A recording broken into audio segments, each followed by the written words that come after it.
Today on Primates Uncensored, you will hear about a young chimpanzee who lost everything in a single day and spent 5 years fighting to reclaim what was stolen from him. This is the story of Kobe, the abandoned prince who refused to accept his fate and instead rewrote the rules of chimpanzee succession. In the Mahale Mountains of Tanzania, where the forests meet the shores of Lake Tanganyika, there existed a chimpanzee community known as the M group.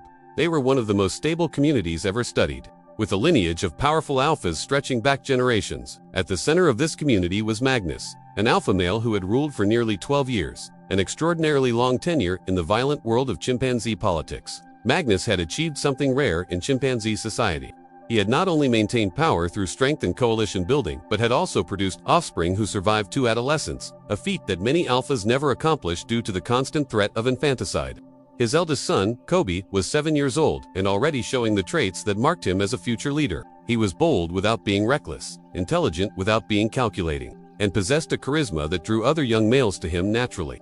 The community seemed poised for a smooth transition of power, something almost unheard of in wild chimpanzee groups. Magnus was grooming Kobe, teaching him the subtleties of leadership through example, how to mediate disputes without showing favoritism, when to display aggression and when to show restraint, how to build coalitions that would last beyond immediate convenience. It was an education in kingship, and Kobe was an eager student. But chimpanzee politics are never predictable, and stability is always temporary. The first sign of trouble came from an unexpected direction. Brutus, the beta male who had been Magnus's closest ally for years, began displaying unusual behavior.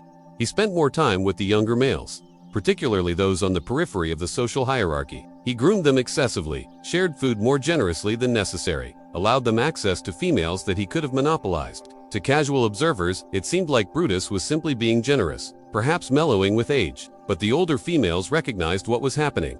Brutus was building a coalition, preparing for a coup. The timing was calculated. Magnus was still strong, but at 18 years old, he was past his physical prime. His reactions were slightly slower, his displays slightly less intimidating. He could still defeat any challenger in single combat, but against a coordinated group, his chances diminished significantly. Kobe noticed the changes too, though he didn't fully understand their implications. He saw Brutus spending time with males who had previously been rivals, saw the way conversations would stop when Magnus approached, noticed the subtle shifts in grooming patterns and food-sharing networks. He mentioned these observations to his father, but Magnus dismissed them. Brutus had been his friend for over a decade, had fought beside him in territorial wars, had supported him through challenges from previous rivals. The idea that Brutus would betray that bond seemed impossible. Magnus's trust was his fatal weakness. He didn't see the coup coming until it was too late to prevent it. The attack happened during a foraging expedition, when the community was spread out across a wide area, making it difficult for Magnus's supporters to come to his aid quickly. Brutus made his move with 6 other males, all young and strong, all committed to the new order. The fight was brutal and one-sided. Magnus fought with the desperation of someone who understood what was at stake, but he was overwhelmed by numbers. The attackers were coordinated, taking turns so that Magnus always faced fresh opponents while he grew progressively more exhausted. They targeted his hands and feet, preventing him from climbing or escaping.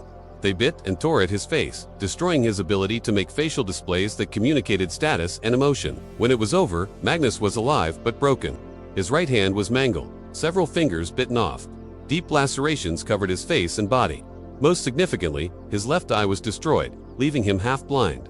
He dragged himself to the edge of the territory, where he collapsed under a fig tree, barely conscious. Kobe heard the screams from across the valley and ran toward the sound with several other juveniles. By the time they arrived, the attack was over. They found Magnus, bleeding and broken, with Brutus standing over him. The new alpha made his position clear through a display of dominance, beating his chest, dragging branches, vocalizing his superiority. Then he turned his attention to Kobe. The young chimpanzee faced an impossible choice. In normal circumstances, the offspring of a deposed alpha are killed to eliminate potential rivals and prevent future challenges. Brutus had every reason to kill Kobe right there, to complete his consolidation of power by removing the most obvious threat to his rule. But something made him hesitate. Perhaps it was the crowd of onlookers, including females who had strong bonds with Magnus's family. Perhaps it was a calculation that killing Kobe would create martyrs and resentment. Or perhaps, in some twisted way, Brutus wanted to demonstrate mercy, to show that his rule would be different from the violent overthrow that established it. Instead of killing Kobe, Brutus exiled him. He attacked the young chimpanzee, not to kill but to drive away, chasing him to the very edge of the territory and beyond. The message was clear: leave and never return, or die. Kobe fled into the buffer zone between territories. that dangerous no man's land where chimpanzees rarely ventured, where the risk of encountering hostile neighbors was constant. Behind him, his father lay dying under the fig tree, and the only life he had ever known was being systematically erased. Brutus's coalition began the process of consolidating power, targeting Magnus's supporters, driving away or subjugating those who refused to accept the new order. Within days, the M group was transformed, its social structure rebuilt around Brutus's network of alliances and obligations. Kobe spent his first night alone in a tree at the edge of a ravine, listening to the calls of his former community echoing across the valley. He was 7 years old, barely past infancy in chimpanzee terms, and he was utterly alone. Most young chimpanzees in his position would die within weeks. They would starve because they lacked the knowledge to find food efficiently. They would be killed by leopards or other predators because they had no group to provide protection and warning. They would be attacked by neighboring chimpanzee communities because they were vulnerable and alone. But Kobe had advantages that most exiled juveniles lacked. He had received 7 years of education from one of the most successful alphas in the region. He had learned not just survival skills but political intelligence, the ability to read situations and understand motivations. And most importantly, he had something that would sustain him through the years ahead. He had a goal. He would survive, he would grow strong, and he would return to reclaim what was rightfully his. The first challenge was immediate survival. Kobe was in the buffer zone, but he couldn't stay there indefinitely. The area lacked sufficient food sources to sustain even a single chimpanzee long-term, and the constant risk of encounter with hostile groups made it untenable as a permanent home. He needed to find sanctuary, a place where he could live and grow without constant threat of violence. His options were limited. To the north was the M group, now hostile territory under Brutus's rule. To the south was the K group, a larger community known for their aggressive border patrols and intolerance of strangers. To the east, the forest gave way to steep cliffs and the lake, impassable terrain for a young chimpanzee. That left west, toward the mountains, where the forest grew thick and the terrain became increasingly difficult. Kobe made his decision and began moving west, into territory that no M group chimpanzee had explored in living memory. It was a journey into the unknown, driven by necessity and desperation. For 3 days he traveled alone, eating what he could find, sleeping in crude nests barely sufficient to keep him safe from ground predators, always listening for signs of other chimpanzees that might mark the boundaries of yet another hostile community. On the 4th day, exhausted and weak from inadequate food, Kobe encountered something unexpected. He heard chimpanzee calls, but they were different from what he knew. The vocalizations had an unfamiliar quality, a different rhythm and tone that marked them as coming from a separate population. He approached cautiously, climbing to a high vantage point where he could observe without being detected. What he saw was unlike any chimpanzee community he had encountered. The group was small, perhaps 15 individuals, but what struck him most was their composition. There were very few adult males, maybe 3 or 4, and one of those was clearly elderly and past his prime. The majority of the group consisted of females and their offspring, along with several adolescent males who seemed unattached to any particular faction. This was the remnant of what had once been the R group, a community that had been devastated by disease several years earlier. An outbreak of some illness, never identified by human observers, had swept through the population, killing primarily adult males. The survivors had persisted, but they were vulnerable, their small numbers making them easy targets for neighboring groups and predators alike. Kobe watched them for 2 days, learning their patterns, identifying individuals, assessing threats and opportunities. The de facto leader was an elderly male named Ash, who maintained his position not through physical dominance but through experience and the absence of viable challengers. The younger males deferred to him out of tradition, rather than fear, and the females tolerated his leadership because he provided stability in an inherently unstable situation. The group was barely surviving. Their territory was small, compressed by the expansion of neighboring communities who sensed weakness. Their food sources were limited, and they clearly suffered from inadequate nutrition. Several of the younger chimpanzees showed signs of illness or injury that would have been treated through social grooming and care in a healthy community, but were instead left untended. Kobe saw an opportunity, but he also saw a risk. If he approached this group, they might accept him, might welcome the addition of a young male who could eventually contribute to their defense and expansion, or they might see him as a threat, a stranger who could disrupt their fragile stability and drive him away, or worse. The decision required careful timing and approach. He chose to make contact with the adolescent males first, those who were roughly his age and might be more accepting of a newcomer. He began appearing near their foraging sites, never approaching directly but making his presence known gradually. He would feed nearby, demonstrating that he wasn't a threat, wasn't trying to steal their resources. He would vocalize softly, the calls of a young male seeking social contact rather than challenging for dominance. The adolescents were curious but cautious. They had grown up in a diminished community, had seen their group shrink from disease and predation, and were naturally wary of strangers. But they were also lonely, lacking the robust peer groups that young males typically formed in healthy communities. The prospect of a new companion was appealing, even if it came with uncertainty. The breakthrough came when Kobe helped one of the adolescents during an encounter with a group of baboons. The young chimpanzee, named Reed, had been feeding on figs when a baboon troop arrived and began harassing him, trying to drive him away from the food source. Reed was outnumbered and inexperienced in dealing with such confrontations. Kobe intervened, not with aggression but with strategic display, making himself appear larger and more threatening, vocalizing in ways that suggested the presence of other chimpanzees nearby. The baboons, uncertain about how many chimpanzees they were actually facing, decided discretion was the better part of valor and withdrew. Reed was grateful and curious about this stranger who had helped him. They spent the afternoon feeding together, and that evening, Reed brought Kobe closer to the R group's core territory, introducing him through proximity and association rather than formal presentation. The integration was gradual and fraught with tension. Ash, the elderly alpha, was suspicious of Kobe's sudden appearance and advanced development. At 7 years old, Kobe was larger and more capable than the R group's adolescents, who had suffered from poor nutrition and limited social learning. His confidence and bearing marked him as coming from a strong community, raising questions about why he was alone and seeking acceptance among strangers. The females were divided in their reactions. Some saw Kobe as a potential asset, a young male who could grow into a protector and help defend against the constant incursions from neighboring groups. Others worried that he represented unknown risks, that his presence might attract attention from the community he had fled, bringing danger to the already vulnerable R group. Kobe understood that his acceptance depended on demonstrating value while minimizing threat. He deliberately positioned himself as subordinate to everyone, even juveniles younger than himself. He was the first to give way at feeding sites, the last to choose sleeping locations, the most generous with grooming and social attention. He was rebuilding his social capital from zero, earning trust through consistent, non-threatening behavior. His breakthrough came during a border encounter with the K group, the aggressive community that controlled the territory to the south. A patrol from K group had pushed deep into R group territory, clearly testing for resistance. The R group's response was to retreat, to give ground rather than risk confrontation with a superior force. They had learned through bitter experience that fighting was costly and often futile. But Kobe did something unexpected. Instead of retreating with the others, he positioned himself in a highly visible location and began displaying aggressively, beating his chest, dragging branches, vocalizing challenges. He wasn't actually attacking the K group patrol. He was creating the illusion of strength, of a group willing to defend its territory. His displays were calculated to be loud and visible without being suicidal. The K group patrol, hearing the aggressive displays and seeing what appeared to be confident defense, hesitated. They couldn't see how many chimpanzees were actually present, hidden in the dense forest behind Kobe's position. The risk calculus shifted. Was it worth pushing deeper into territory that might be defended more vigorously than they had anticipated? They decided it wasn't and withdrew, claiming a minor psychological victory by taking some fruit before leaving but not pressing their territorial advantage. When Kobe returned to the main group, he found their attitude toward him had shifted dramatically. He had done what none of them had been willing to do. He had stood up to a stronger force and made them blink. Ash approached him with a mixture of respect and concern, recognizing both the courage and the potential danger of Kobe's action. The young exile had proven his value, but he had also revealed his ambition and capability.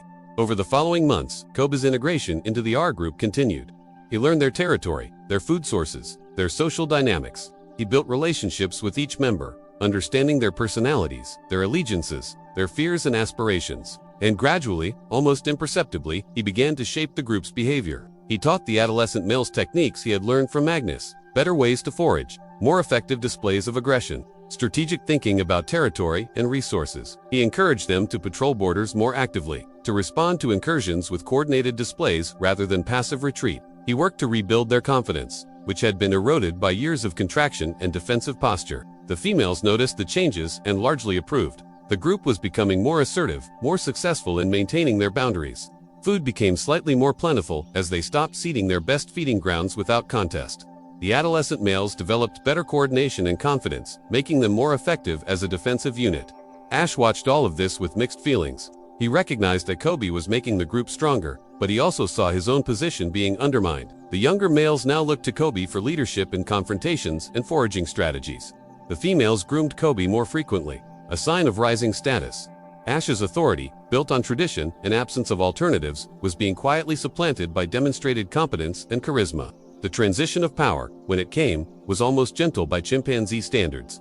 Ash simply stepped aside, recognizing that his time had passed and that fighting to maintain a position he could no longer effectively hold would only damage the group. There was no violent overthrow, no dramatic confrontation. One day Ash was the alpha, and the next day everyone simply acknowledged that Kobe had assumed that role. At barely 9 years old, Kobe had become the leader of the AR group. He was absurdly young for such a position. Most male chimpanzees don't even begin competing for alpha status until their mid-teens, but circumstances had created an opportunity, and Kobe's combination of training, intelligence, and determination had allowed him to seize it. But becoming alpha of a small, weak community was never his end goal. It was merely the first step in a longer journey. Kobe had not forgotten why he was here, exiled and alone in unfamiliar territory. He had not forgotten Magnus, his father, broken and dying under a fig tree. He had not forgotten Brutus's betrayal, the coup that had stolen his birthright, and most importantly, he had not forgotten his vow. He would return to the M group. He would reclaim what was his. The challenge was daunting. The M group was 3 times the size of the R group, with experienced warriors and a firmly entrenched power structure under Brutus's rule. A direct confrontation would be suicide.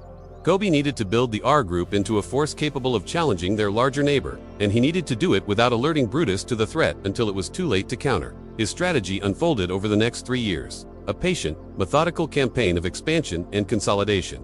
First, he focused on territory. The R group's range was small, compressed by more aggressive neighbors. Kobe began pushing boundaries, not through open warfare, but through persistent pressure. Small patrols that ventured slightly beyond traditional borders. Displays of aggression at boundary areas that suggested greater numbers than actually existed. Strategic use of the terrain to make defense easier and attack more costly.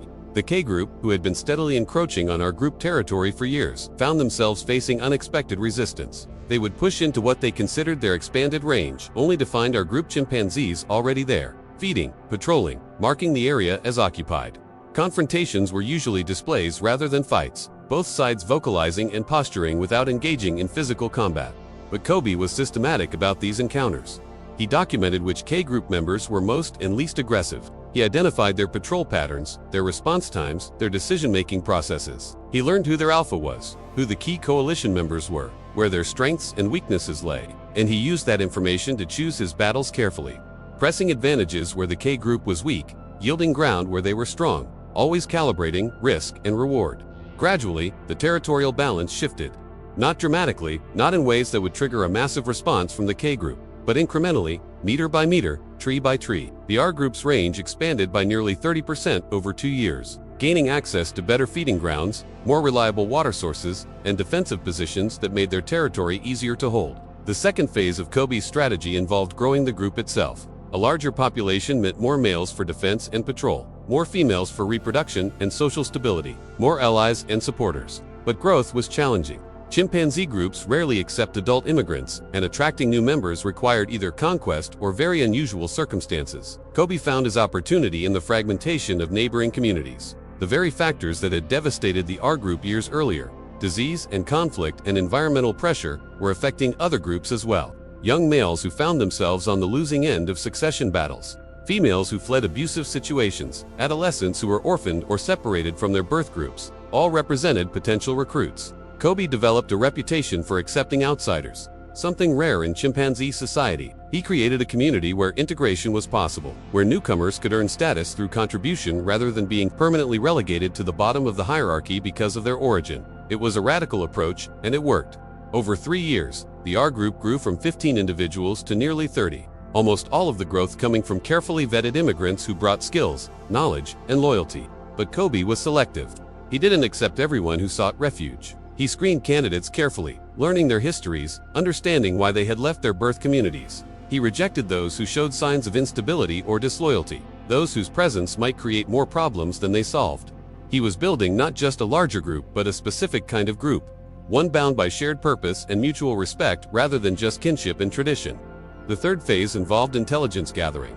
Kobe never forgot about the M group, never stopped monitoring their activities and movements. He sent scouts to the borders, individuals who would observe from a distance and report back. He cultivated relationships with chimpanzees from other communities who had knowledge of M group affairs. He built a comprehensive picture of how Brutus's reign was progressing, who his key supporters were, where tensions and fractures might exist within the community. What he learned was both encouraging and concerning. Brutus had consolidated power effectively in the immediate aftermath of his coup, but his rule was showing cracks. He was a strong alpha, but not a particularly intelligent one. He maintained control through force and the threat of violence rather than through coalition building and strategic alliances. His supporters were loyal primarily because they benefited from the current arrangement, not because of any deep personal bonds. Moreover, Brutus had made enemies. His rise to power had required betraying Magnus, which marked him as untrustworthy. Several of the older males who had been Magnus' allies had been driven to the periphery of the group or forced out entirely. They represented a pool of potential allies, individuals who might support a challenge to Brutus if it came from the right source, particularly from Magnus' son, the rightful heir who had been wrongly exiled. Kobe was 12 years old when he decided the time had come to return.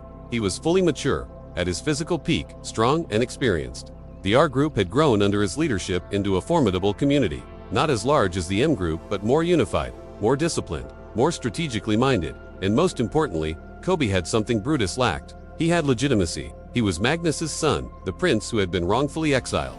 His return wasn't a conquest, it was a restoration. The campaign began not with warfare but with psychology. Kobe started appearing at the borders of M group territory, visible but not threatening, simply making his presence known. Word spread quickly through the community. The exile had returned. Magnus' son had survived and grown strong. The implications rippled through the social network, raising questions, reviving old loyalties, forcing individuals to consider where they would stand if a challenge emerged. Brutus's response was predictable. He led a patrol to the border, intending to drive Kobe away just as he had 5 years earlier. But the situation was completely different now. Kobe wasn't a terrified 7-year-old, fleeing alone into unknown territory. He was a 12-year-old alpha leading his own community, standing on his own territory, backed by 30 loyal followers. The confrontation was a display of strength rather than a fight. Both sides postured, vocalized, demonstrated their numbers and capabilities. But neither was willing to escalate to actual combat. Brutus recognized that attacking Kobe now would mean war between communities, something far more costly than the simple exile of a vulnerable juvenile. Kobe recognized that premature warfare would result in casualties he couldn't afford and might solidify support behind Brutus rather than fracturing it.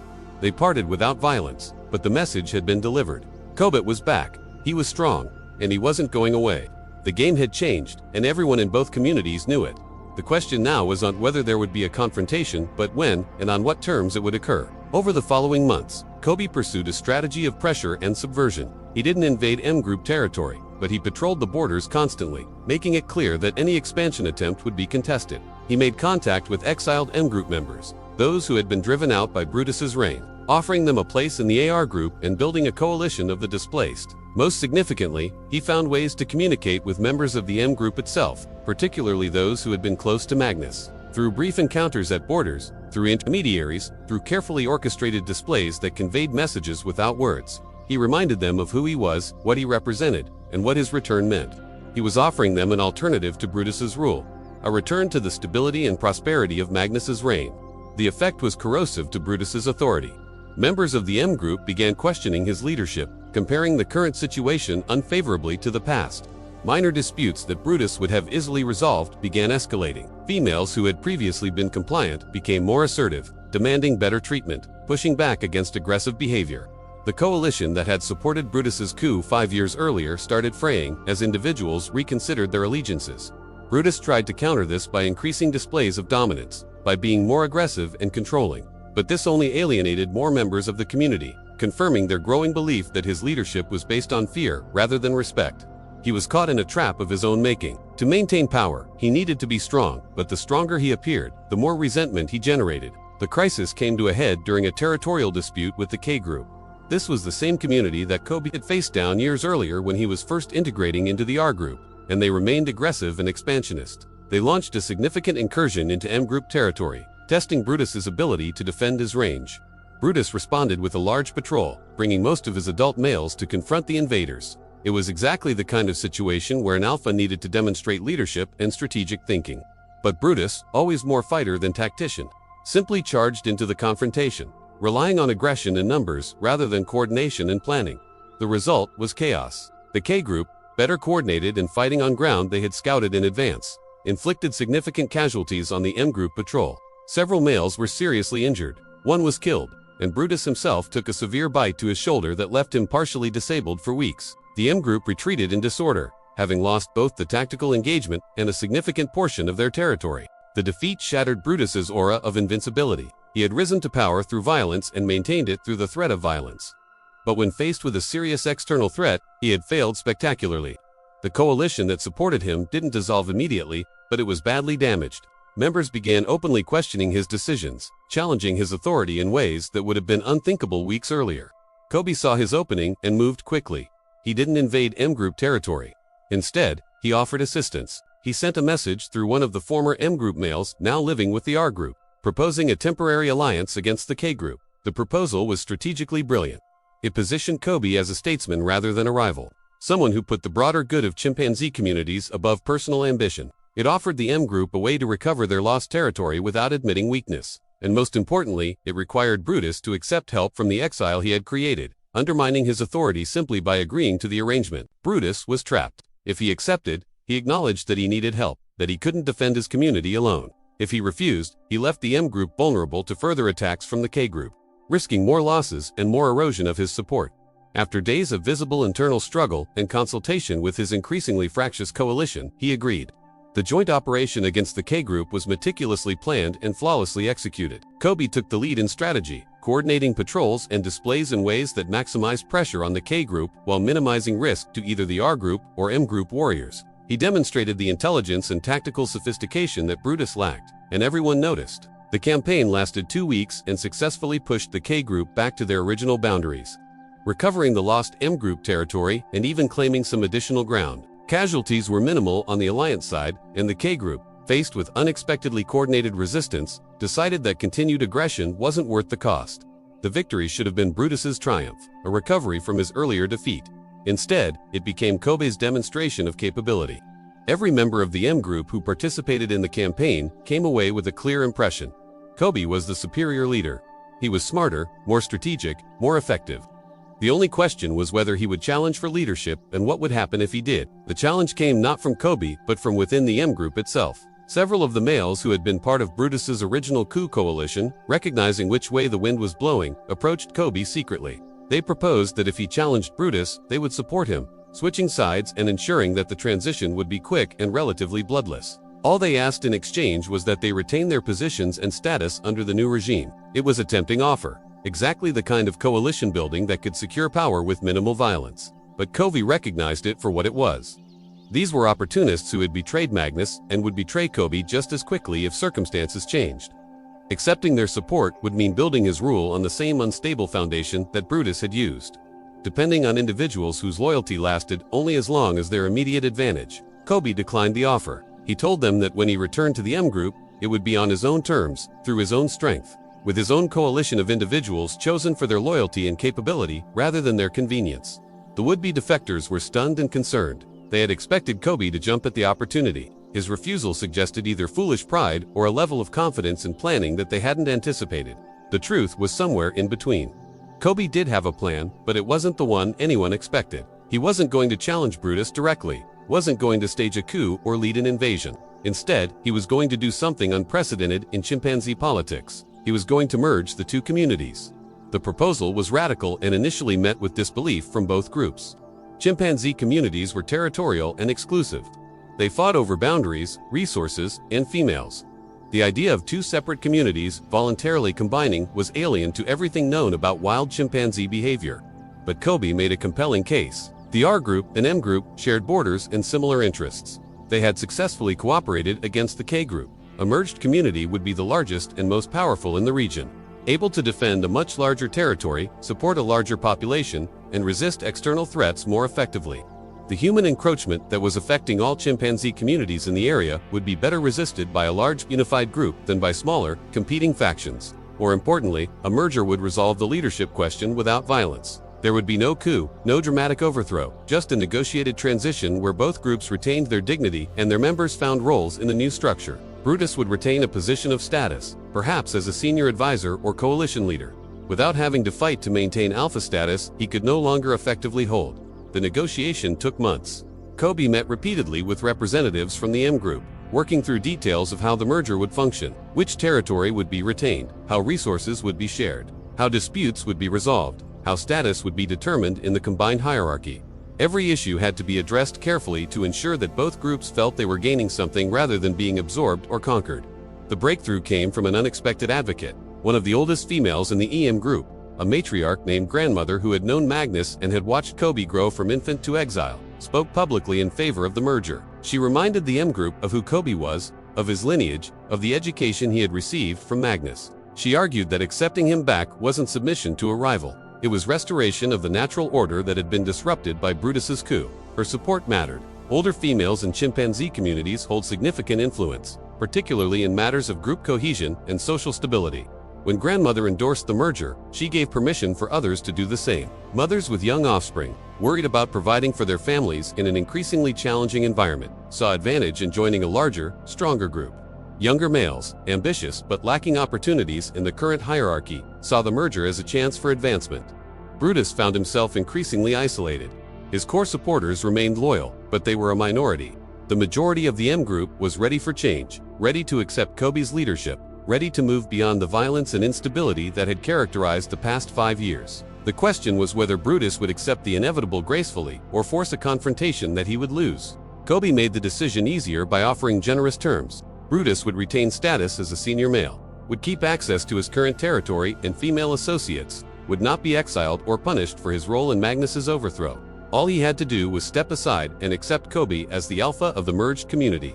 The final confrontation happened not in violence but in a formal gathering of both communities at a neutral location between their territories. It was unprecedented, dozens of chimpanzees from two separate groups coming together peacefully. But the circumstances were unique enough that traditional rules didn't apply. Kobe arrived with the R group, 30 strong and confident.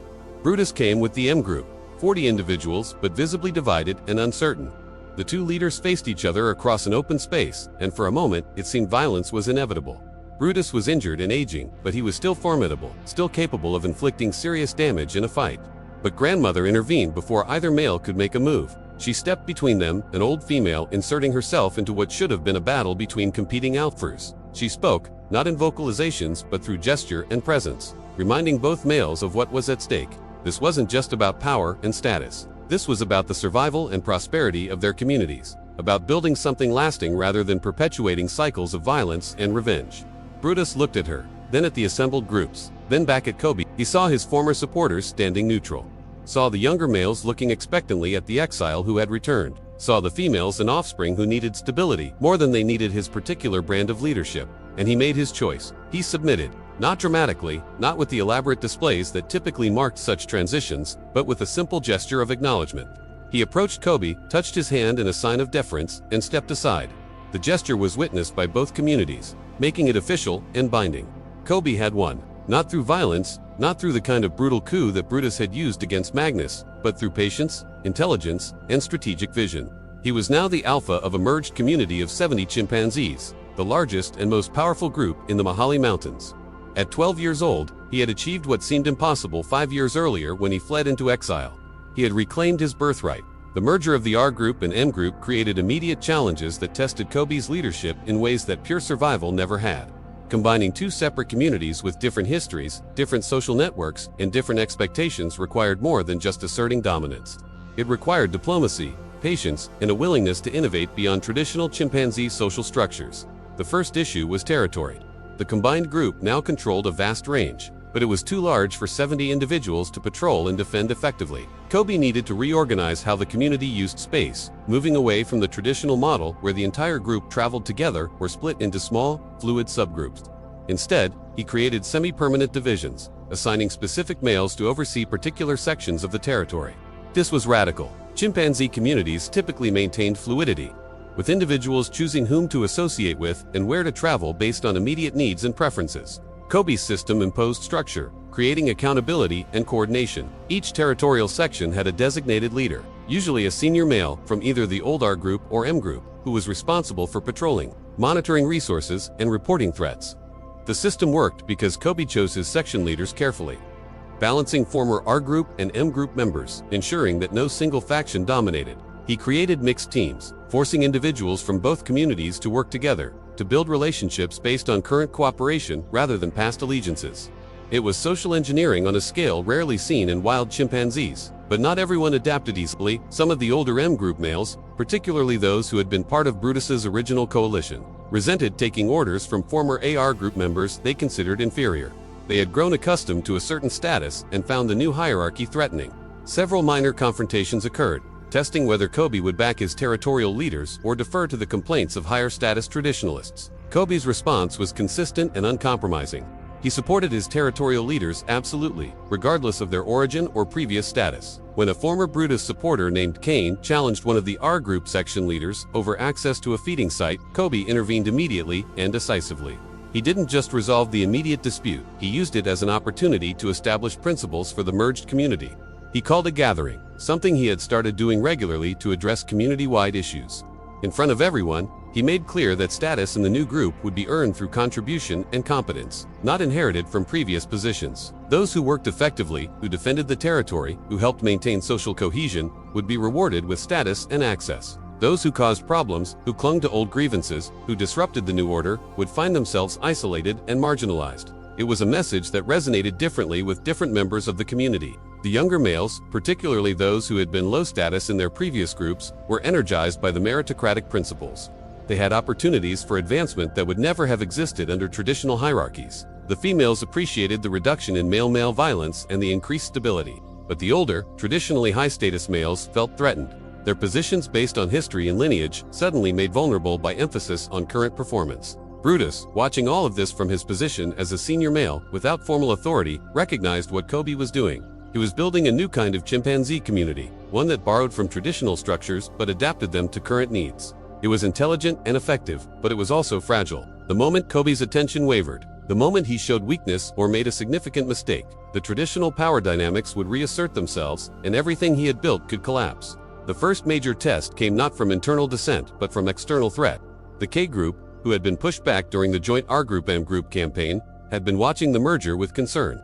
A unified 70-member community on their border represented a significant threat to their own security and territorial ambitions. Their alpha, a powerful male named Goliath, decided to probe the new group's cohesion and capabilities. The K Group launched a series of raids, not full-scale invasions, but targeted incursions designed to test responses. They would send small patrols deep into the merged community's territory, steal food, damage nesting sites, and withdraw before a major response could be organized.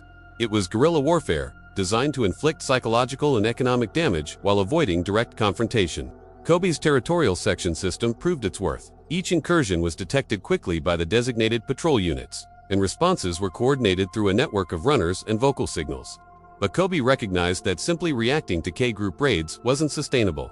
He needed to go on offense to make the raids so costly that Goliath would abandon the strategy. He organized a counter-raid, but with a twist that demonstrated his evolving tactical sophistication. Instead of sending a large, obvious patrol that the K Group could detect and avoid, he sent 3 small teams, each consisting of 4 to 5 of his most capable males. These teams infiltrated K Group territory simultaneously from different directions, coordinating their movements to create maximum confusion. The raid was executed at dawn, when the K Group was still in their sleeping nests, vulnerable and disorganized. The 3 teams struck feeding sites, water sources, and key transit routes simultaneously. They didn't engage in fights. They destroyed resources, scattered food caches, fouled water holes, and left markers indicating the merged community's reach and capability. Then they withdrew before the K Group could mount an organized response. The psychological impact was devastating. The K Group had thought they were dealing with a newly merged, still organizing community that would be vulnerable and confused. Instead, they discovered they faced a coordinated, strategically sophisticated opponent who could strike deep into their territory with precision and planning. Goliath called an immediate halt to the raiding strategy, recognizing that continued escalation would be costly and potentially disastrous. The successful counter-raid boosted Kobe's status within the merged community. Even the skeptics had to acknowledge that his leadership had achieved something remarkable. They had faced down a significant external threat without suffering casualties, had demonstrated strength without unnecessary violence, and had secured their territory through intelligence rather than just brute force. But success brought new challenges. With the K Group threat neutralized, at least temporarily, attention turned inward. The merged community had grown to include several mature males who, in a traditional group structure, would be competing for alpha status. Kobe was clearly dominant, but that dominance needed to be maintained through more than just past achievements. He needed to demonstrate ongoing value, ongoing superiority in ways that discouraged challenges. He did this through a combination of continued strategic leadership and careful coalition management. He identified potential rivals early and either incorporated them into his leadership structure, giving them positions of authority that made them stakeholders in the current system, or he marginalized them through social isolation, ensuring they lacked the support base needed to mount effective challenges. One potential rival was a former M-group male named Titan, who was older than Kobe, physically impressive, and had significant support among traditionalists who preferred the old ways of doing things. Titan never openly challenged Kobe, but his presence and influence represented a constant alternative, a reminder that leadership could change if circumstances shifted. Kobe's approach to Titan was instructive. He didn't try to dominate him through force or drive him out through harassment. Instead, he co-opted him. He gave Titan responsibility for overseeing the community's response to human activity, a growing concern as researchers and tourists increasingly entered their territory. It was a position of genuine importance, requiring intelligence and judgment, but it also kept Titan occupied with external threats rather than internal politics. The strategy worked. Titan found purpose in his new role and gradually shifted from potential rival to valuable ally. He developed protocols for how the community should respond to human presence, distinguishing between researchers who were relatively harmless and needed to be tolerated, tourists who were unpredictable and should be avoided, and poachers who represented genuine threats and needed to be actively deterred. The human presence in the Mahale Mountains was becoming impossible to ignore. Researchers had been studying chimpanzee communities in the area for decades, but their numbers and intrusiveness were increasing. Tourist groups, drawn by the opportunity to see wild chimpanzees, brought money that supported conservation but also disrupted natural behavior and introduced disease risks. And most concerning, poaching activity was escalating as demand for bushmeat and illegal wildlife trade grew. Kobe's community faced a choice. They could retreat deeper into the mountains, abandoning their prime lowland territories to avoid human contact. They could tolerate the human presence passively, accepting the disruption as an unavoidable part of modern life. Or they could actively manage their relationship with humans, learning to distinguish threats from opportunities and responding accordingly. Kobe chose the third path, turning what many communities saw as pure threat into a potential advantage. He recognized that researchers and tourists, while disruptive, provided a form of protection. Their presence deterred poachers, who avoided areas with high human activity. Their documentation of the community created international interest, which translated to conservation, funding, and legal protections. And their predictable behavior meant they could be managed and anticipated. Under Titan's guidance, the community developed sophisticated responses to different types of human presence. When researchers appeared, the chimpanzees would tolerate their observation but maintain distance, neither fleeing in panic nor approaching aggressively. When tourists arrived, the community would move to less accessible areas, making themselves difficult to find without completely hiding. When signs of poachers were detected, including snares, gunshots, or unfamiliar human scents, the response was immediate and coordinated, with loud vocalizations designed to alert both other chimpanzees and any humans who might intervene. This adaptive approach to humans attracted attention from researchers who documented what they saw as remarkable cognitive flexibility and social learning. Papers were published describing the merged community's behavior, their sophisticated territorial management, their innovative social structures. The academic interest translated to increased protection, with conservation authorities designating the community's core territory as a special protection zone where human activity was severely restricted. But success with external threats couldn't fully mask internal tensions that continued to simmer beneath the surface. The merged community had been together for nearly 2 years, and the initial novelty and crisis-driven unity were wearing off. Old rivalries and resentments were resurfacing, complicated by new conflicts that emerged from the forced proximity of individuals with incompatible personalities. The catalyst for crisis came from an unexpected direction. One of the younger males from the former R group, an ambitious individual named Phoenix, began openly questioning Kobe's leadership. His complaints weren't about specific decisions, but about the fundamental structure of the community. He argued that the territorial section system was inefficient, that the emphasis on cooperation and coordination prevented individuals from pursuing their own interests, that Kobe's innovations were unnatural and ultimately unsustainable. Phoenix was charismatic and articulate in his own way, able to frame his objections in terms that resonated with others who felt constrained by the new social order. He gathered a following, particularly among younger males who had joined the community as immigrants and felt they were unadvancing as quickly as they deserved. It wasn't quite a faction, but it was a group of dissatisfied individuals whose collective discontent posed a threat to community cohesion. Kobe faced a dilemma. If he cracked down too hard on Phoenix and his followers, he risked confirming their complaints about authoritarian leadership. But if he ignored the dissent, it would grow and potentially fracture the community he had worked so hard to build. He needed a response that addressed the underlying concerns while maintaining the structures that made the community successful. His solution was characteristically innovative. He announced that the community would split temporarily into 2 groups for a trial period. Phoenix and those who supported his vision would form one group, managing a section of territory according to traditional chimpanzee social structures. Without the innovations and restrictions that Kobe had implemented, the rest of the community would continue under Kobe's leadership. After 3 months, both groups would reunite and assess which approach had been more successful. The proposal was risky. It could lead to permanent fragmentation if Phoenix's group succeeded or if animosity developed during the separation. But it also had significant advantages. It would provide concrete evidence of whether Kobe's innovations were actually beneficial or just unnecessary complications. It would allow dissatisfied individuals to test their alternative vision without requiring them to leave permanently. And it would demonstrate Kobe's confidence in his approach, his willingness to let results speak for themselves. Phoenix accepted the challenge enthusiastically, confident that traditional ways would prove superior. He took about 15 individuals, a mix of younger males and some females who were curious about the experiment. They established themselves in the southern portion of the territory, an area with adequate resources but requiring active defense against K-group incursions. The first few weeks seemed to validate Phoenix's approach. His group moved freely, foraged efficiently without the constraints of territorial assignments, and appeared to enjoy the autonomy. But as time progressed, problems emerged. Without coordinated patrols, the K-group began probing their borders, recognizing the reduced defense. Without structured conflict resolution, disputes over food and mating opportunities escalated into more serious confrontations. Without the buffer of Kobe's diplomatic approach to humans, they had several dangerous encounters with tourists that could have led to intervention by authorities. Meanwhile, Kobe's larger group continued functioning smoothly. The territorial section system prevented resource conflicts. The structured hierarchy provided clear chains of authority for resolving disputes. The coordinated approach to external threats maintained security. The difference became increasingly obvious. Even to those in Phoenix's group, the breaking point came when Phoenix's group lost a juvenile to a leopard attack, something that should have been prevented by proper vigilance and group defense. The death was tragic and entirely avoidable. The result of individuals sleeping in isolated nests rather than the coordinated defensive positions that Kobe's system encouraged.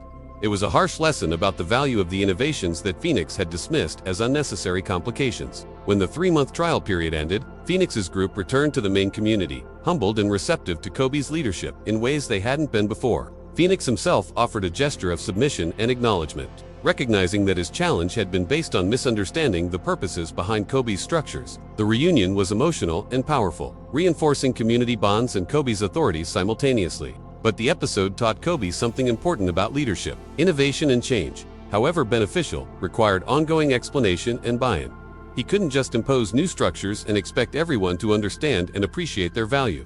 He needed to educate, to demonstrate, to allow individuals to see for themselves why different approaches were necessary. He began holding regular community gatherings, not just to make announcements, but to discuss challenges and strategies.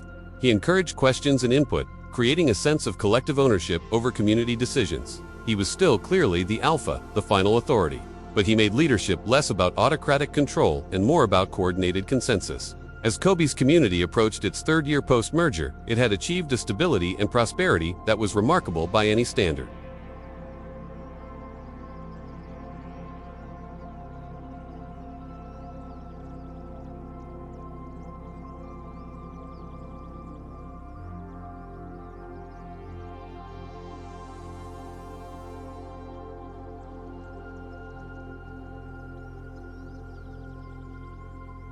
But Kobe understood that success created its own vulnerabilities. A large, prosperous community attracted attention from rivals. A stable social order could become complacent.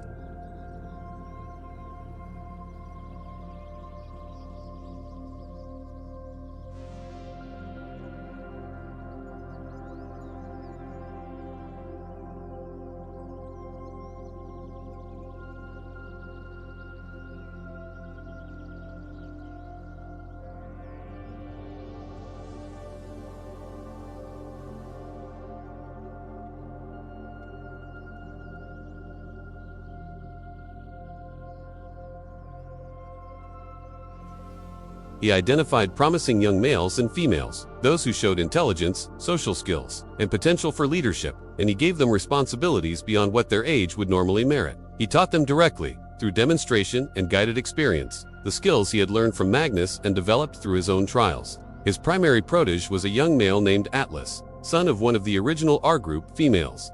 Atlas was 9 years old, the same age Kobe had been when he first became alpha of the remnant R group. He showed remarkable aptitude for understanding social dynamics, for reading situations and individuals, for thinking strategically about problems. Under Kobe's guidance, he was developing into a leader who could potentially continue and expand what Kobe had built. But mentoring Atlas and others revealed something Kobe hadn't fully anticipated. Teaching required him to articulate principles and strategies that he had developed intuitively, to explain why certain approaches worked and others didn't. In doing so, he gained deeper understanding of his own leadership, recognizing patterns and principles that could be generalized beyond specific situations. He realized, for example, that many of his successful innovations came from a simple principle: think beyond immediate advantage to consider second-order effects and longer-term consequences.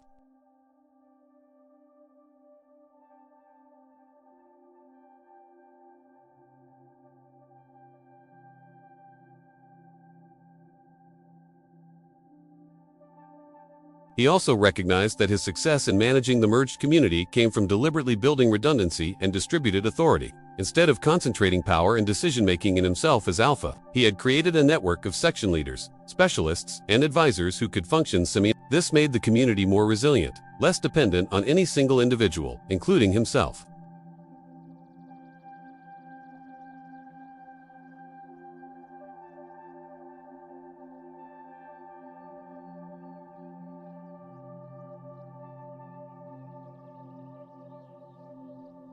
Each level of responsibility was carefully calibrated to stretch his abilities without overwhelming them, building confidence and competence simultaneously. The younger chimpanzees, trained in Kobe's methods and principles, became ambassadors for his approach.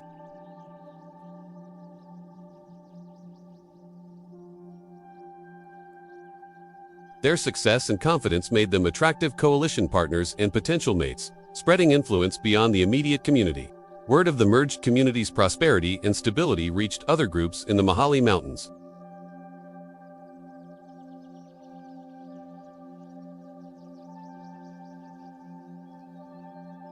Some wanted alliances, others sought to join outright. A few simply wanted to learn about the methods that had produced such remarkable results. Kobe was selective about further expansion.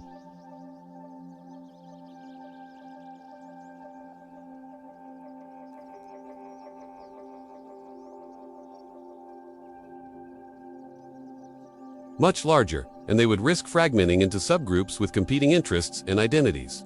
But he was open to alliances, to creating a network of associated communities that cooperated on common threats while maintaining their own identities and territories. It was a concept that pushed against the fundamental territoriality of chimpanzee nature, the deep-seated instinct to view other groups as competitors and threats. But if it could work, it would represent an entirely new level of social organization, something approaching a chimpanzee civilization. The first test of this concept came from an unexpected source. A delegation from the K group, their former rivals, approached under a flag of truce, seeking a meeting with Kobe.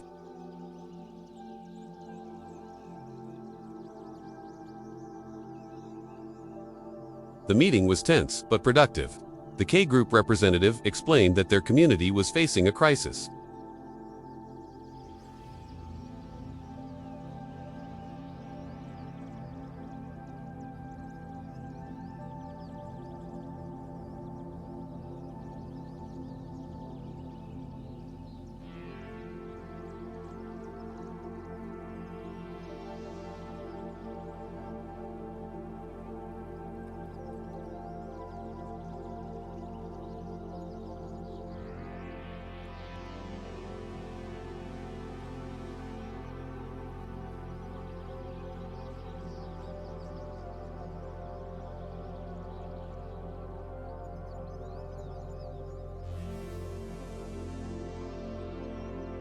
Their desperation was obvious, their need genuine, but helping them was risky.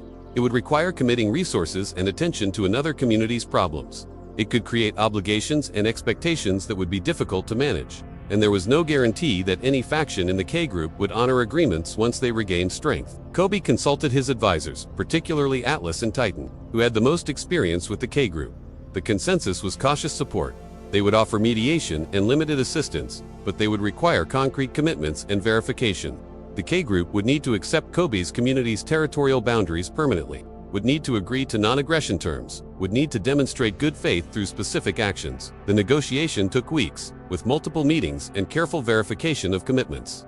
Eventually, an agreement was reached. Kobe would send Atlas and a small team to the K group to facilitate the selection of a new alpha and help establish peaceful succession procedures.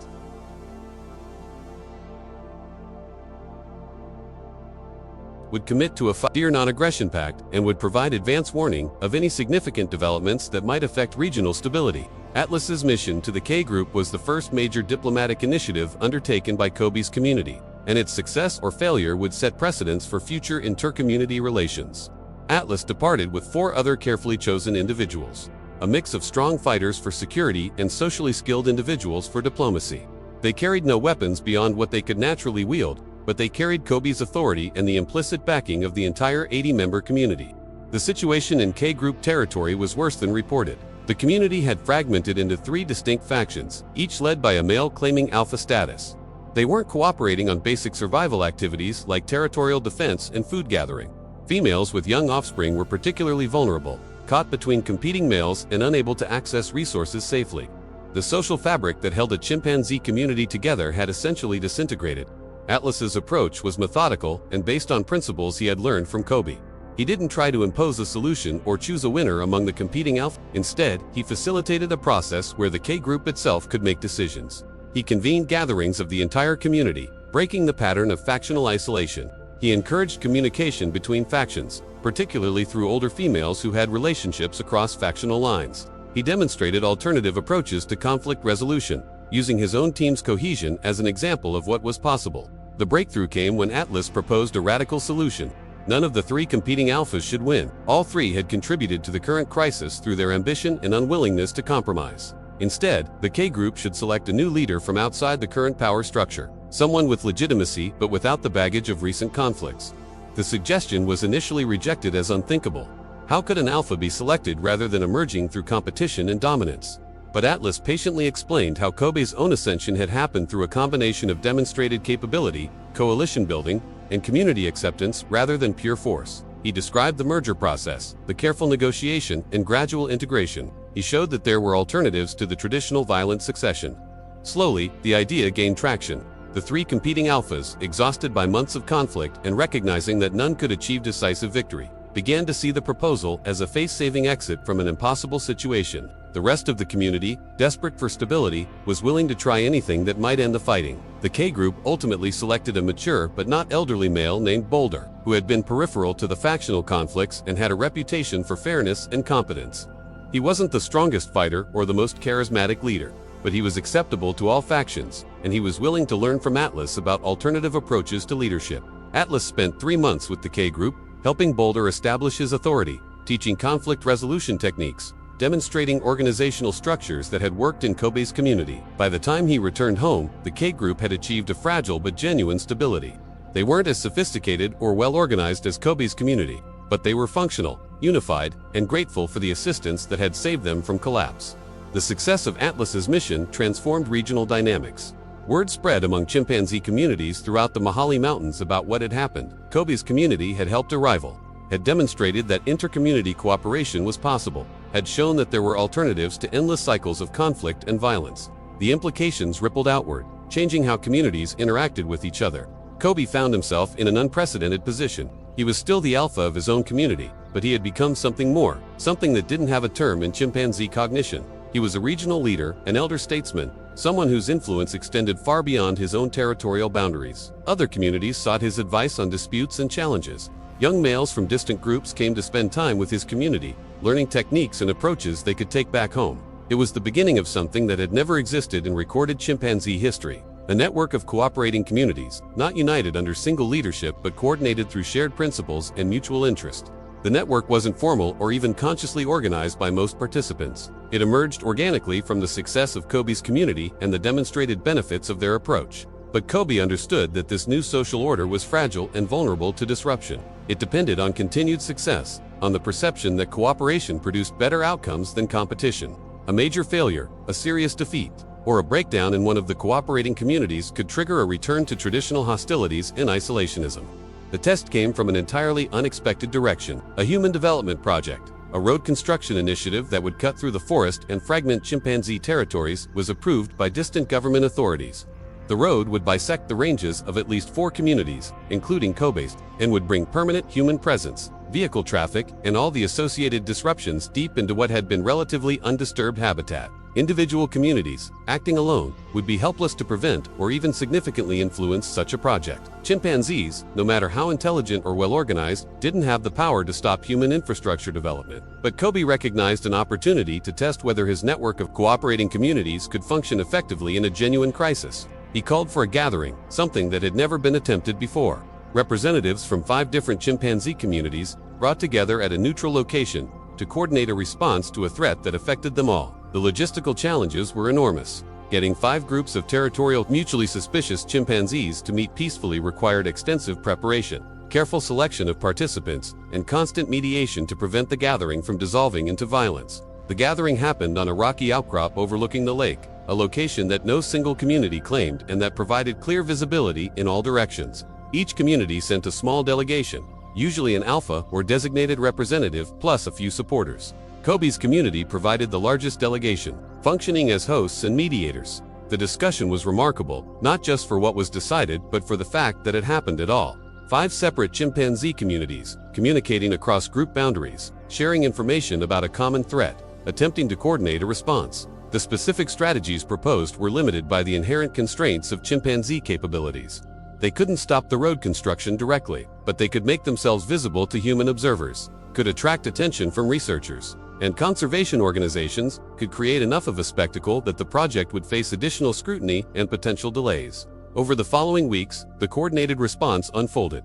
Chimpanzees from all 5 communities began appearing near survey crews and construction staging areas. They didn't attack or threaten, but they were impossible to ignore. Dozens of individuals watching, following, making their presence and their intelligence obvious. Researchers who had been studying these communities for years were brought in to document what was happening, and their reports created international attention.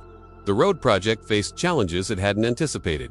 Environmental impact assessments that had been perfunctory were suddenly under intense scrutiny. Conservation organizations filed legal challenges.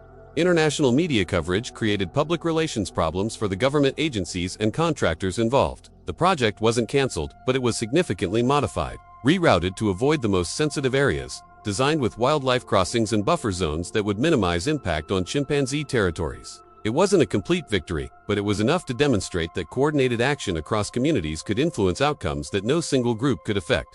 The success reinforced the network, validated the cooperation, and established precedents for future collective responses to shared threats. Kobe was 15 years old when he faced his greatest challenge, not as a leader, but as an individual.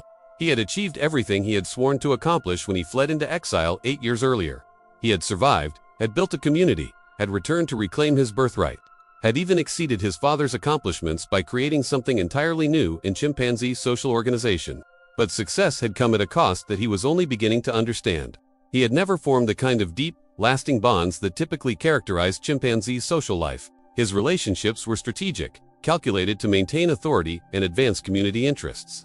He had allies and supporters, individuals who benefited from his leadership and respected his abilities. But he didn't have friends. Not in the sense of individuals he could relax with, could show vulnerability to, could trust with more than just tactical cooperation. This isolation was partly circumstantial. His exile had forced him to develop self-reliance and emotional independence at an age when most chimpanzees were still deeply embedded in family and peer networks. His rapid rise to leadership had created distance, the inherent gap between an alpha and other community members, and his focus on innovation and community building had left little room for the kind of casual social interactions that built genuine intimacy. The realization hit him during a quiet moment, watching younger members of the community engaged in play and grooming, building the kinds of bonds he had never really experienced.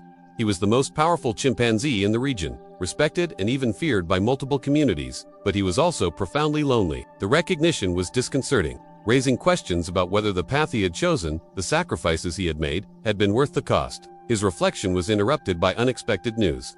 Brutus, his father's betrayer, the male whose coup had set Kobe's entire journey in motion, was dying. He had been declining for months, an injury from a fall that had never properly healed, complicated by age and accumulated damage from years of fighting.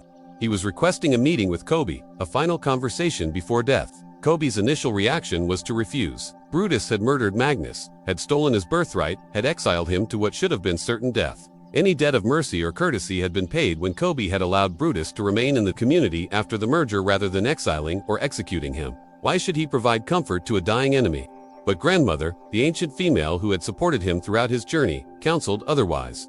She reminded him that Brutus's request wasn't about Brutus, it was about Kobe. How he responded would reveal something about what kind of leader, what kind of individual he had become. Was he still driven by old grudges and desire for vengeance, or had he evolved beyond that into something wiser and more generous? Kobe went to see Brutus, finding the old male in a crude nest on the ground, too weak to climb, barely able to move. The conversation was difficult and emotional, conducted more through gesture and expression than vocalization, as Brutus's voice had weakened to barely a whisper. Brutus didn't apologize for the coup or ask for forgiveness. Instead, he spoke about motivation and regret. He explained that his attack on Magnus hadn't been driven by pure ambition or treachery. He had genuinely believed that Magnus was leading the M group in the wrong direction, becoming too accommodating to human presence, too focused on stability over expansion. He had seen himself as saving the community from weak leadership, not as a betrayer but as a reformer. But in the years since, watching Kobe's success, seeing the merged community thrive under exactly the kind of innovative, adaptive leadership that Magnus had begun developing, Brutus had come to understand that he had been wrong. Magnus hadn't been weak, he had been ahead of his time, and by removing him, Brutus had set back the community's development, had caused years of instability and suffering that could have been avoided. His regret wasn't about the violence or the betrayal specifically. In chimpanzee terms, those were normal, even necessary parts of political competition. His regret was about being wrong, about misjudging the situation so catastrophically that his actions had harmed rather than helped the community he had claimed to serve. He was asking Kobe not for forgiveness but for acknowledgement that his intentions, if not his methods or judgment, had been grounded in genuine concern for the community's welfare. Kobe listened to all of this with conflicting emotions.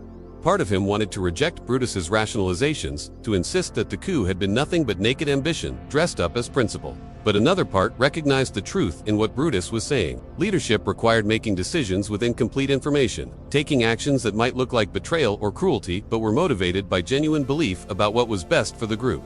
Kobe himself had made such decisions, had asked individuals to sacrifice for the community's benefit, had sometimes prioritized long-term good over short-term kindness. The difference between himself and Brutus wasn't that Kobe was virtuous and Brutus was villainous. The difference was that Kobe had been right, had made choices that worked, while Brutus had been wrong. But that was partly luck, partly circumstance. In a different situation, with different variables, Kobe's choices could have led to disaster while Brutus's might have succeeded. He told Brutus that he understood, that he accepted the explanation, if not the actions. He acknowledged that leadership required difficult choices, and that judgment of those choices often depended on outcomes that no one could predict. And then, in a gesture that surprised even himself, he groomed Brutus, the simple act of social care that represented acceptance and connection in chimpanzee culture. Brutus died 2 days later, peacefully and surrounded by members of the community who had once been his rivals and enemies. His death marked the end of an era, the final severing of the connection to the violent, unstable period before the merger. The community that gathered to mark his passing was entirely different from the one he had tried to lead, transformed by innovations and adaptations he had never imagined possible. Kobe found unexpected peace in the encounter with Brutus. The old grievances that had driven him for so long, the anger and desire for vengeance that had sustained him through exile and struggle, had been released. He was free to be something other than Magnus's son seeking to reclaim stolen birthright. He could simply be Kobe, leader of a remarkable community, architect of a new way of organizing chimpanzee society. But freedom from old motivations raised new questions about purpose and direction. What was he building toward now? What goals should guide him when the original mission had been accomplished? He was 15, likely to live another 10 to 15 years if he remained healthy and lucky. That was a long time to lead without clear direction, a long time to maintain energy and focus without compelling purpose. The answer came gradually, emerging from conversations with Atlas and other younger members of the community. They helped him understand that his purpose had evolved without him fully recognizing it. He was no longer just leading a single community. He was pioneering new forms of social organization, demonstrating possibilities that other communities could learn from and adapt. His legacy wouldn't be the size of territory controlled or number of rivals defeated, but the ideas and methods that would outlive him, that would be carried forward by those he had trained and influenced. This realization shifted how he approached leadership. He began focusing more deliberately on knowledge transfer, on documenting through demonstration and teaching the principles and techniques that had made his community successful. He created opportunities for other communities to observe and learn, hosting visits and exchanges that would have been unthinkable under traditional territorial exclusivity. He encouraged experimentation and innovation by younger members, giving them space to try new approaches and learn from both success and failure. The community continued to prosper under this evolved leadership style. New challenges emerged and were met with creativity and resilience. The human presence in the forest continued to grow, but the coordinated response across communities managed the impact more effectively than isolated groups could have. Diseases that swept through some populations were mitigated by the health, monitoring and care procedures that had been developed. Territorial disputes with neighbors were resolved through mediation and negotiation rather than violence. When Kobe was 17 years old, a new crisis emerged that would test everything he had built and challenge the fundamental assumptions underlying his approach to leadership and community organization. A severe drought struck the Mahale Mountains, the worst in decades according to human researchers who had been studying the area for generations. Water sources dried up, food became scarce, and every chimpanzee community in the region faced existential threat. In traditional times, such a drought would have triggered wars between communities. Desperate fights over diminishing resources where the strong took from the weak, and the weak either submitted or died. It would have been brutal, Darwinian, a stark reminder that nature was competitive and survival belonged to those willing to do whatever was necessary. But Kobe's network of cooperating communities created a different possibility. Instead of hoarding resources and defending them violently against neighbors, what if communities pooled information about where food and water could be found? What if they coordinated foraging to prevent overexploitation of remaining resources? What if they helped each other survive rather than competing to be the last group standing? The proposal was radical and risky. Cooperation required trust, and trust was difficult to maintain when survival was at stake. If one community defected from the cooperative arrangement, taking more than their share or attacking others when they were vulnerable, the entire system could collapse into warfare far more destructive than traditional competition would have been. Kobe called another inter-community gathering. The largest ever attempted. 7 different groups sent representatives, coming together despite the risk and the cost and energy that travel during drought conditions required. The meeting happened at one of the few remaining water sources, a spring that flowed from deep underground and hadn't yet dried up. The discussion was difficult and often contentious. Some alphas argued for traditional approaches, for defending what resources they controlled and letting other communities fend for themselves. Others saw the logic of cooperation but worried about enforcement. How could they ensure that all communities honored agreements? What penalties could be imposed on defectors when no single community had the power to punish others? Kobe proposed a system based on reciprocity and reputation. Communities that cooperated, that shared information and resources according to agreed protocols, would receive help from others when they needed it. Communities that defected or refused to cooperate would be isolated, cut off from the benefits of the network. It wasn't a perfect enforcement mechanism, but it created incentives for cooperation that went beyond immediate resource competition. The system was implemented on a trial basis, with daily check-ins where representatives from each community met to share information about conditions in their territories, who had found food, where water was still available, which areas had been depleted and should be avoided. The information sharing was remarkably effective, allowing communities to optimize their foraging strategies and avoid wasting energy, searching areas that others had already exhausted. But the real test came when Kobe's community, despite their larger size and better organization, found themselves facing severe shortages. Their traditional territory, while extensive, had been hit particularly hard by the drought. They needed to access water sources in neighboring territories, needed help from communities they had once competed with. Several of the cooperating communities stepped up, allowing Kobe's group access to their resources, trusting that the favor would be reciprocated when conditions changed. It was an extraordinary moment, communities actively helping a larger, potentially threatening neighbor in their time of need, trusting in the reciprocity system and the broader value of maintaining the cooperative network. The drought lasted for months, the longest and most severe test the region had experienced in decades. Not all communities survived. 2 small groups, one that had refused to join the cooperative network and another that had tried to defect by taking more than their share, collapsed and fragmented. Their members were absorbed into other communities or died attempting to survive alone. But the cooperating communities, including Kobe's, made it through. Not without losses, not without hardship and suffering, but they survived as functional groups. And when the rains finally returned and conditions normalized, the network emerged stronger and more committed than ever. They had faced the ultimate test and proven that cooperation could work even under the most extreme conditions. The success of the drought response established the cooperative network as a permanent feature of regional social organization. It wasn't formalized or institutionalized in any way that humans would recognize, but it was real and functional. Chimpanzee communities in the Mahale Mountains had developed something approaching civilization, a social order that transcended traditional territorial competition and created genuine interdependence. Kobe was 19 years old when he began seriously contemplating succession, not because he was weak or failing, but because he wanted to ensure that the transition happened smoothly, that the community and the broader network could survive beyond his leadership. Atlas was the obvious successor, now 14 years old and serving effectively as Kobe's second-in-command. but Kobe wanted to make sure the transition happened through deliberate planning rather than crisis or conflict. He announced his intention to step down gradually over the coming year, transferring more and more authority to Atlas while remaining available as an advisor. It was unprecedented. Chimpanzee alphas typically held power until they were overthrown or died. The idea of voluntary succession, of planning and managing the leadership transition, violated every instinct and tradition. But by now, the community had learned to trust Kobe's unconventional approaches. If he believed that planned succession was better than violent overthrow, they were willing to try it. The transition unfolded exactly as Kobe had designed. Atlas assumed more responsibilities, made more decisions, represented the community in more interactions with neighbors. Kobe remained present and influential, but increasingly in the background, allowing Atlas to establish his own authority and style. The formal transfer of alpha status happened during a community gathering, with Kobe publicly acknowledging Atlas as the new leader and Atlas accepting the role with appropriate displays and gestures. There was no violence, no challenge, no dramatic confrontation. Just a peaceful, coordinated transfer of power that marked a new stage in the community's evolution. Kobe remained a member of the community for another 3 years, living to the respectable age of 22 before finally dying from injuries sustained in a fall while helping defend the territory from a rare leopard incursion. His death was mourned not just by his own community but by chimpanzees throughout the region. Individuals from multiple groups coming to pay respects in ways that blurred traditional boundaries and demonstrated how profoundly he had changed the social landscape. His legacy lived on in the structures and principles he had established, in the network of cooperating communities that continued to function and evolve, in the generations of chimpanzees he had trained who carried forward his innovative approaches. He had been exiled as a child, abandoned to what should have been certain death. He had survived through intelligence and determination. He had rebuilt himself and his community through vision and hard work.